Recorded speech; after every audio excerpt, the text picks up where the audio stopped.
Where to begin? I've got the list of questions about what your company is doing and all that, but I would be interested in maybe doing a real quick ricochet of just, and you can of like 5 questions. I'd like you to answer in 1 word or 2, maybe 3 words, but that's it. Biggest benefit of AI?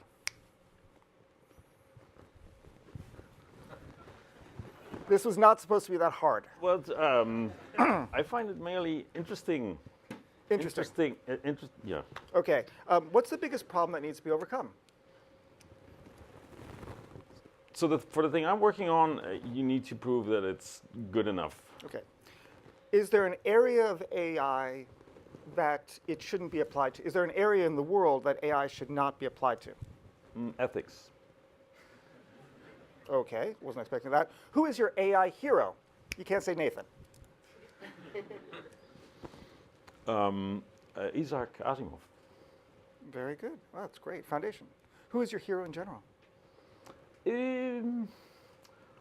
So that is a question you could have popped me yesterday over the dinner table, because who's my hero in general? So I think Elon Musk is a general example in many ways. There's my PhD supervisor is a hero in many ways. We only have 80 minutes. Yeah. Okay. Let me think about it. I'll get back to you. That sounds fine. Yeah, that was not on the list. That just kind of came to me like, well, in general, you're a human being, not just an AI. So before this, I was thinking this is actually my favorite format because it takes no preparation from my side, but I just see the other edge of this sword. It turns out I came to this thinking it's going to be very easy, and I'm now sweating and thinking this is not going to be quite as easy as I thought. Pulling teeth. Yeah. And let's go into the company. Okay. What do you guys do? So we thought it would be nice if the small electric airplanes that people are building left and right would be as autonomous as we all know cars are going to be. So we thought we'd bring the equivalence of level 5 autonomy to those airplanes. And the reason for that is, so actually I just wanted to do something interesting. And there's a lot of students I'm based in Zurich. The ETH has a couple of groups that produce a lot of literature and students in the fields of robotics and autonomy. So I thought, why don't we do a self-driving car company? And this was around the time when all that happens on Nathan's slide number 3 happened. So everybody is doing self-driving cars. And around that time, I was also introduced to a company called Lilium Aviation. They're in Munich, and they make this James Bond-like vehicle that's an electric plane. And after visiting them, I did the back of the envelope calculations myself, and I thought, so this is totally going to happen. And it's driven by the revolution in your phones, which has driven a revolution in the batteries, which has driven the energy densities of batteries to the point where flying is now feasible. So people are building these things left and right. And then I had some exposure in a previous life to the aerospace industry. I know that volumes are really small, and one of the bottlenecks there is that you need a pilot license to be able to be allowed to fly things through the air. So typical volume, if you're a successful small airplane manufacturer, is 50 planes, then you're really successful. So I thought, when I saw the Lilium, I thought that thing needs to have the pilot license so you don't have to. And then it sort of all fell together. So I went back to the group of students I had assembled to do the car project, and I said, what if we did flying? And then one was, I thought the other thing was crazy, but now I'm out of here. And the other one's like, yeah. So that was about a year ago. So self-flying cars. Self-flying cars. And then it's actually very hard to get an airframe airworthy. It's also very expensive. So what we're betting on is that at least 1 or 2 will manage to do that. And we want to be like Mobileye. So we want to make sure that by the time they're ready in 5 to 10 years, we have the autonomy. And so that's about our horizon and our runway, is to get that level of autonomy. So you say your horizon or runway is 5 to 10 years. Yeah. What do you mean by that? I mean that there's no credible market, or I cannot promise my investors any meaningful revenue within 5 years. And so I've been honest to them up front. Actually, so my angels, I looked deep in the eyes and said, are you sure? Because I'd rather have you as a friend than as an investor. And I'm probably going to lose all your money. but they said, oh, go for it. So I'm doing my Good best. friends to have. So yes. Also these. So you need to build a plane and get it certified for airworthiness, and if you get your experimental on the market by 2017, some are trying, or 18, which is more likely, or 19, which is, then that's already good. But before that's mass produced and stuff. So people are working on that, and it's hard enough. And then so we're trying to skate to where the puck is, and we're specifically targeting this market because the existing planes market is also it's very small. So like I said, the total volume of single-engine piston-powered airplanes for 2015 was 938. So then you're Garmin, and you have the 100% of the market, and you have 938 sales of these cockpits. So it does not justify the kind of investment in autonomy that we're looking at. And on the flip side, if you want, so we need a much bigger market, and we think that these electric VTOLs, they're super cool, but they need full autonomy to be realized. In fact, a month after we started, Uber and Airbus came out both independently with reports on how the bright future is upon us if somebody would please invent this total autonomy. Which sounds easy enough, because we all know these planes already fly themselves these days. Is that going to be your next question? No, it wasn't actually. Okay. So because people say that you always bump into people if you try to do something new who say they're already doing that, and they're right up to a point.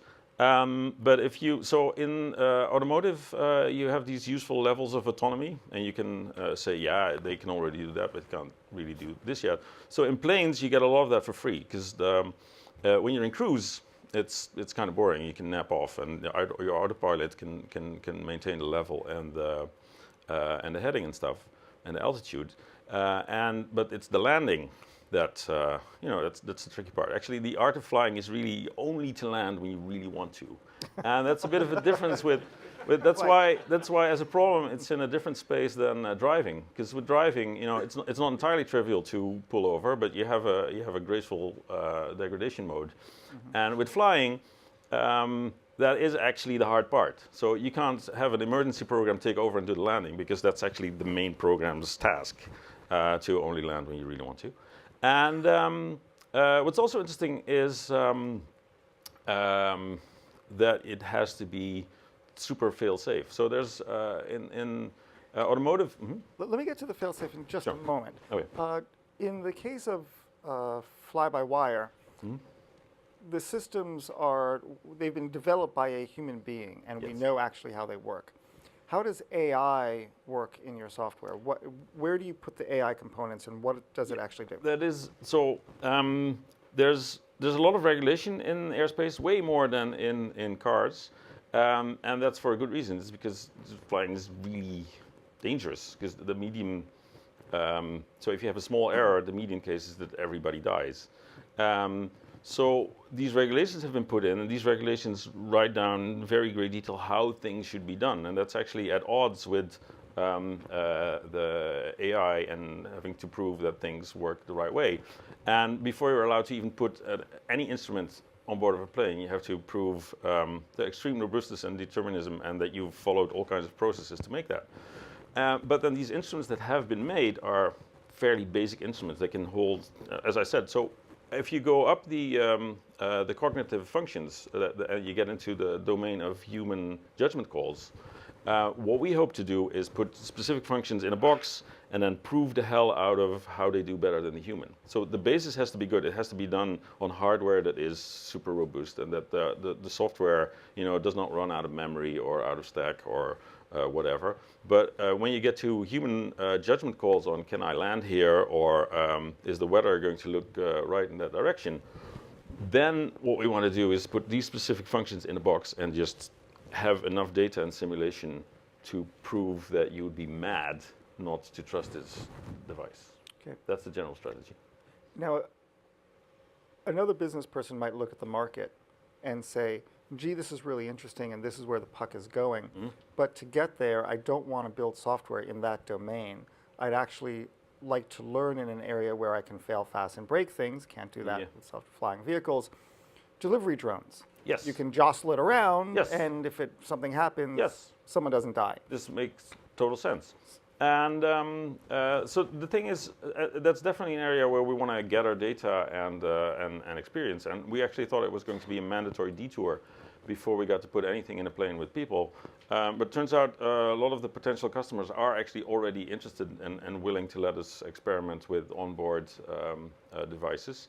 But we originally started by making some software devoted to drones. The problem is that the thing we're trying to build is actually going to be slightly over-engineered, so it's not really a market. It's for engineering validation, it would be brilliant. But to have this level of autonomy and fail safety for something that is going to deliver a 15-kilogram package is tricky. By the time your drone gets bigger and more dangerous, rules again currently say it has to be a human in the loop. So then it actually becomes the same case again. The market is slightly bigger then, but also that's currently in motion. It's underdeveloped and growing, and it's a bit ahead of the personal transport one, but not as far as you think. So, to create the explainability that you need to show the regulators and the industry yeah. why AI makes the decision that it does, do you have to sacrifice performance? We don't know yet. We're experimenting with it. We do have to invest in figuring out why it works. So, which is intellectually a very stimulating activity, which is why I hope to attract the best and brightest to come and work for us. So it's not just how it works and that it works, in different order, that it works and how it works, but also why it works so that you can explain this. So there's a couple of things. There's been some cool stuff with running things in reverse and seeing what the thing dreams. We hope to leverage some of that to prove that it would never do this unless you present it with this input, which of course never happens. You could also have more classically engineered monitoring systems running side by side that says, yeah, now it's actually going crazy. We'll fall back to this other thing. So there's a couple of options to explore. We just started, so which is also why I'm grateful for this format, because if I had to do a demo, but we'll get there. A year from now, we'll have a demo. Okay. I digressed. It's okay. My last question to you before I open it up to others. Oh. Get your questions ready. Has anyone told you who Daedalus is? Yeah. Because his first user, it didn't end well for him. Yeah, I was expecting you to start with that. We got a lot of comments on it. Yeah, of course. Nothing's original. So had we been targeting consumers, and if our success depended on hundreds of millions of users downloading an app, we would have probably changed the name by now. So if classical education these days, I don't know what it is, but he was also seen as the prototypical inventor in the Renaissance, and there's a whole story to how you should be careful with the sort of stuff you invent for all kinds of moral reasons. For example, he also invented this labyrinth with the Minotaur in it, and then became its own victim. And so let this be a warning to all of us inventing labyrinths. Also, I mean, to be fair, Honda came out with a car called the Odyssey, and nobody thought, okay, that's a car that takes you on a 10-year detour. Everybody dies, and when you come home, somebody's sleeping with your wife. So now we have chosen the wrong name. I don't think so. Sorry. Yeah. Okay.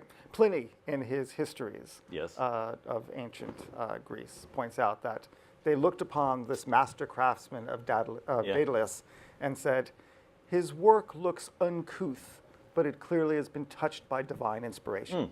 So you can have it both ways. He got some wings from a goddess, so it's... we made his wings. Yeah. Athena may have helped him, sort of nudged it along. Opening it up to questions on Athena, on Spartacus, on Daedalian, on deadly things. Daedalean, we like. Daedalean, sorry. That's how they pronounce it in Denmark. Yes, of course. But, and actually, my co-founder and I pronounce it different. So maybe we should. It's now too late. We're on the air. People at home have seen it. We cannot change this name again. So. Okay, good. Okay, great. Questions? Okay, cool. Yeah. Hi, I'm Stanley from UCL. So you used the phrase level 5 autonomy. Could you just expand on that and what that means? So these are the levels defined in the automotive industry, where level 5 is brains off. You just get in your car and say, I would like to get to the other side of the city, and it is as if there's a human driver. So our co-founder Anna is actually a pilot, and she's gone through the requirements for the exam for a commercial pilot license. And that's our product roadmap. So these are all the things you have to do as a human when you step in a helicopter and say, I would like to get to Munich now.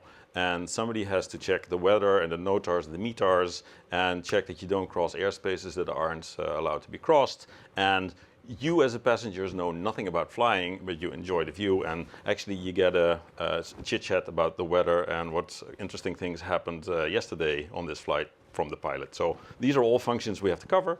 And in cars, it's called level 5. And level 0 is there's nothing. Level 1 is you have cruise control.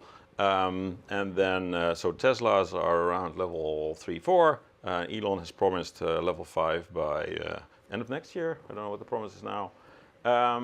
And they'll get there, maybe not on that schedule, but for cars, it's clear that in 10 years, you put your 4-year-old in the car and tell it to drive to school, at least in LA, where you drive to school. And so that's the level we think you need. So if you imagine that there's 50,000 of these Liliums and Volocopters and Z-Aeros sold, and they're crowding the skies, and it's all by people communicating over a very noisy radio with air traffic control over the city of London. That's going to be a complete and utter disaster. So it's in the interest of everyone that this is done to the level of standards that you have today, but not by humans. Luke, when am I going to put my 4-year-old, 6-year-old into a self-flying car and fly him to or her to school? So I think that 5 to 10 years is a reasonable. 5 to 10 years is for the cars, and the cars an easier. No, I think the cars is 2 to 3 really. No way. Yeah. No way. We're gonna hold a second. Well, Poll. Show of hands. Who thinks we're going to be putting kids into cars? We're going to have level 5 autonomy in vehicles in 2 to 3 years. We don't even have the regulatory apparatus for it. So raise your hand. Okay, I see basically 6.1% of you. Yeah. Okay. And who You're here, very data driven. That's yeah. you got to own it. Got to own the problem. Yeah. So who thinks that I'm going to give you? You've got buckets. You've got 10. I'm going to actually 5, 10, 20, 30. Self-flying cars, mainstream, that you put your kid in and it takes the kid to school in 5 years. No, of course, in 10 years. Yeah. Okay, there's a few hands, maybe like, 5%. In 20 years. 25 plus, raise your hand. Okay, so the majority was basically 20 years. So I'm of course the self-selected audience, because if I thought it was 20, I would do something else now. I wouldn't be sitting here telling you I would be doing this. But you're not collecting, like Bayesian inference would suggest you'd collect more information and you'd adjust your. No, because at some point you give up because everybody says, "No, I can't." And the one group of people says they're already doing that, and there's the other group of people says, "I can't be done. It's 50 years out." Yeah, we'll see. We'll see. That's and great. also, it's not a reason not to try. Totally great. I'm sure there's lots of questions. Here's what we're going to do because we're running out of time. We'll take as many questions as we can all at once, and then we'll throw it back to Luke for a final comment. Sounds reasonable. Go for it. But there's a mic. We'll do it in the order that the hand is to the mic, so that way it'll be easier for the people with the mics. Hi, I'm Gabriele from the University of Oxford. And I'd like to ask something which is a bit transversal to self-driving cars, self-flying cars. I mean, of course, there's a discussion about responsibility in case of failures going on. Mm-hmm. And I'd like to ask where this discussion is going, which is the main direction. So I think it's... Oh, don't answer. We're going to collect all the questions so that people have a chance to give an observation or a thought, and then you get to sum up at the end. Okay. Arthur from King's. The one problem I'm having with self-flying cars is at what level will they be flying? So are they going to be like city level? Are they going to be 300, 400, 500 a kilometer above the city? Great. Altitude. Next, other questions, or observations? Yeah. Sounds all great. What are you specifically doing those months? Yes, coding. Yes. We write code. You're allowed these one-word answers. Coding. Altitude. Hello, my name is Alexei from University of Southampton. How do you convince legislators to let people without pilot's licenses to be in planes above cities? Yeah, that is the hard one. That's actually... Regulatory. Simplicity, guys, simplicity. Question. Microphone.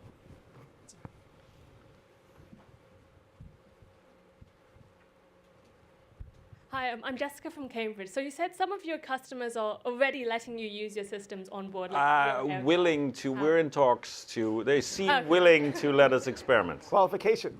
So like how, could you tell us more about how you're training and building your models? After I answered all the other questions. Any other questions, or is that it? Sorry, Duncan McInnes from Bank of America. How dependent are you on hardware and sensor development, or is the current industry sufficiently robust in terms of what you can actually measure? I'm going to need to take notes now, because these are all very good questions. Great questions. Go for it. Now the questions are over. We entreat you to respond. So I forgot the first one. I tried to keep them. Let's do it in reverse order. So hardware. Yes, it's the hardware that's consumer level is good enough now, but you need to prove that it meets the hardware standards of aviation, which means you have to be able to shake it really well, make it really hot, and still work.